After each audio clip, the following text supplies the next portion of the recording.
पकड़ा गई, इसका मतलब आप चोरी किए हो, बंगाल में घोटाला किए हो।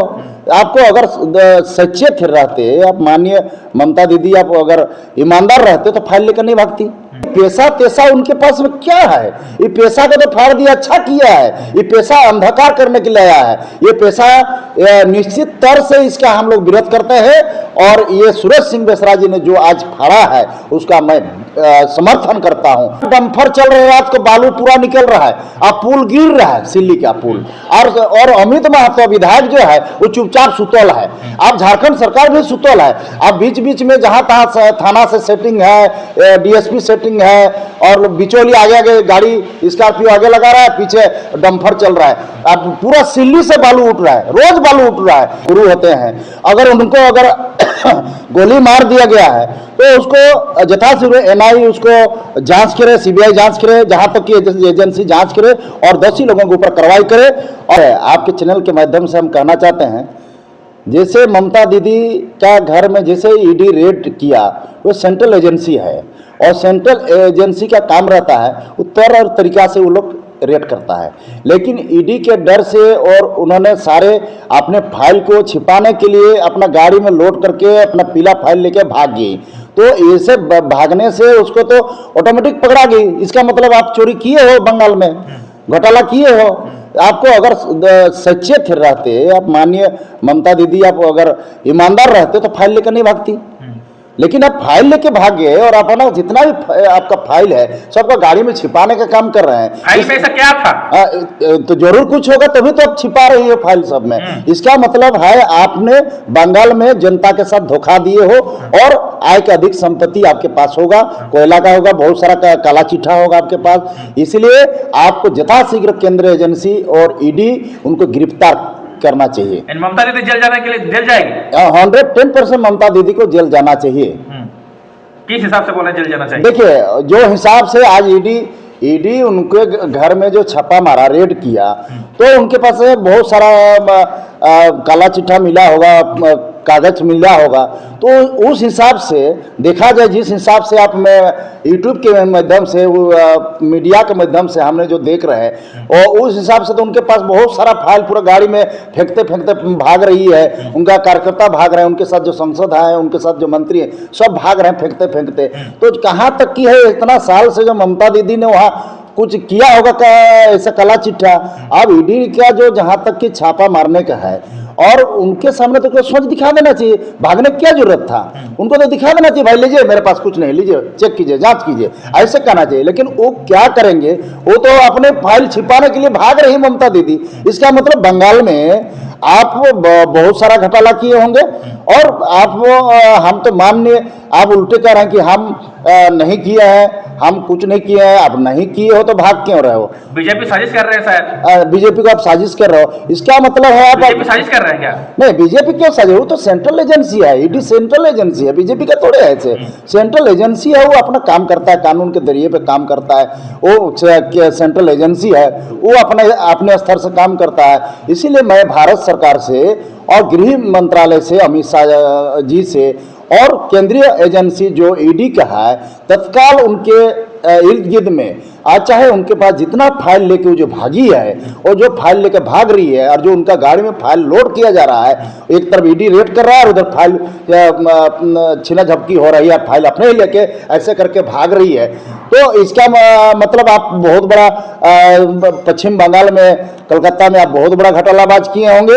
आपका काला चिट्ठा होगा, जनता को आप अंधकार में रख के आप वहाँ जनता के साथ धोखा हुआ है। पश्चिम बंगाल की जनता के साथ बहुत बड़ा धोखा हुआ है। तो आप इतना बड़े धोखाबाज हैं तो आपको तत्काल ईडी गिरफ्तार करना चाहिए उनको, और उनको सच को जनता के सामने लाना चाहिए। जेल जाएगी ममता बनर्जी 100% जेल जाना चाहिए उनको। पेशा कानून जो पारित हुआ था झारखंड में, आज देखे हुए कि नया विधानसभा में सुरेश सिंह बेसरा जो है कि जो ड्राफ्ट तैयार हुआ था उसको चर से फाड़ रहे हैं, इसको किस तरह से देख रहे हैं? देखिए, जहाँ तक कि है सुरेश सिंह बेसरा हमारे झारखंड आंदोलनकारी हैं, और जब अलग झारखंड राज्य नहीं हुआ उस समय पहला घाटशिला से विधायक थे, नौजवान विधायक था, और उस समय जब उन्होंने अपना विधायकी को पैर में लात मार दिया था, तो ये पैसा तेसा उनके पास में क्या है? ये पैसा को तो फाड़ दिया, अच्छा किया है। ये पैसा अंधकार करने के लिए आया है। ये पैसा निश्चित तौर से इसका हम लोग विरोध करते हैं, और ये सुरेश सिंह बेसरा जी ने जो आज फाड़ा है उसका मैं समर्थन करता हूं, और सुरेश सिंह बेसरा जैसा व्यक्ति से सीखना चाहिए हम लोग को, नौजवानों को। झारखंड के विधायक का क्या संदेश रहेगा? देखिए, झारखंड का तमाम लोगों से हमारे यही रहेगा कि ये पेशा कानून आके, ये पेशा कानून जब लागू कर दिए हो, तो आज देखो रात के हम परसों को हम गए थे, बुंडू गए थे, और बुंडू में हम रात को 10-11 बजे आ रहे थे, तो साला इतना डंफर चल रहा है, रात को बालू पूरा निकल रहा है, अब पुल गिर रहा है, सिल्ली का पुल, और अमित महतो विधायक जो है वो चुपचाप सुतल है।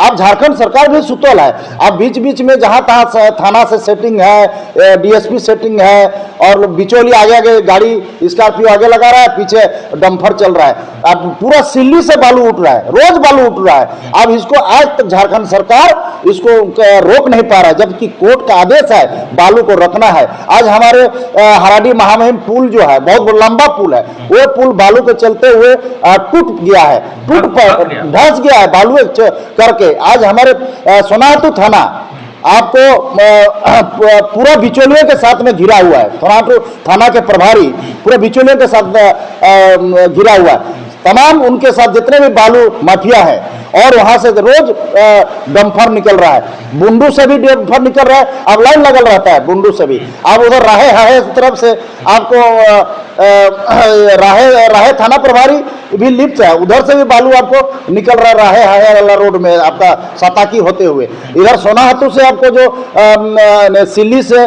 जो थाना प्रभारी वो भी मिला होगा, अनगढ़ थाना प्रभारी मिला होगा, उधर से बालू रोज डंफर से निकल रहा है। और सारा सिल्ली का पुल पूरा धंस गया है, 3-4 को धंस गया पुल तो। और जब कोर्ट का आदेश है, कोर्ट का आदेश के बावजूद भी आज बालू रुक नहीं रहा है। क्यों? इसका मतलब पुलिस भी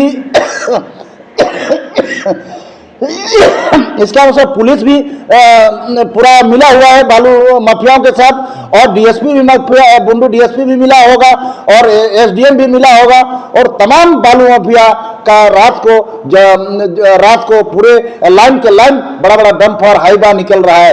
बुंडू से टोल टैक्स के पास जाएंगे तो इसकी सीबीआई जांच करे, और हाईवा को यथाशीघ्र इसको रोकने का काम करे। और पेशा कानून जब तक लागू हुआ है, पेशा कानून झारखंड सरकार मतलब लागू किए हैं, तो लागू किए जब तक ग्राम सभा नहीं होगा तो बालू कैसे उठ रहा है? अच्छा, आए दिन देखते होंगे कि घटना घटी थी इंचागढ़ विधानसभा, तरुण महतो को बालू को लेकर कितना मारपीट हो गया था, तरुण महतो भी जेल में। देखिए, ये जहां तक की बात है, तरुण महतो को जो मारपीट किया गया, जैसे भी किया गया, इसका मतलब बालू का उठाव आज भी इंचागढ़ में भी बालू जारी है आपका। उधर खीरी बाबंडी घाट से कहीं से वो जारगढ़ से निकल रहा है। तो ये सब झारखंड सरकार पूरा सोया हुआ है, और सारा बिचौलियों को आगे कर दे रहे हैं।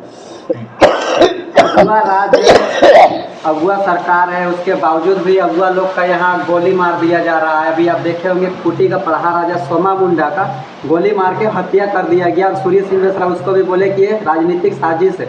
आप इसको किस तरह से देखते? देखिए, जहाँ तक कि उसको जो सोमा मुंडा को जो एक शायद सुनने में था शिक्षक था शायद, तो उसको अगर एक शिक्षक एक गुरु होते हैं, अगर उनको अगर गोली मार दिया गया है तो उसको यथाशीघ्र एनआई उसको जांच करे, सीबीआई जांच करे, जहां तक कि एजेंसी जांच करे, और दोषी लोगों के ऊपर कार्रवाई करे। और झारखंड सरकार तो सोया हुआ ही है। यहाँ ये रोज लूटपाट, चोरी डाकेट, जो रोज आपको छीना झपटी, जो बालू रात को निकल रहा है, जब हाईकोर्ट का ऑर्डर रहा है तब भी अब रोज मर्डर हो रहा है। तो ये जनता, ये सरकार को देख देख के लोग भटिया गए हैं। ये सरकार आने वाला समय में नहीं रहेगा।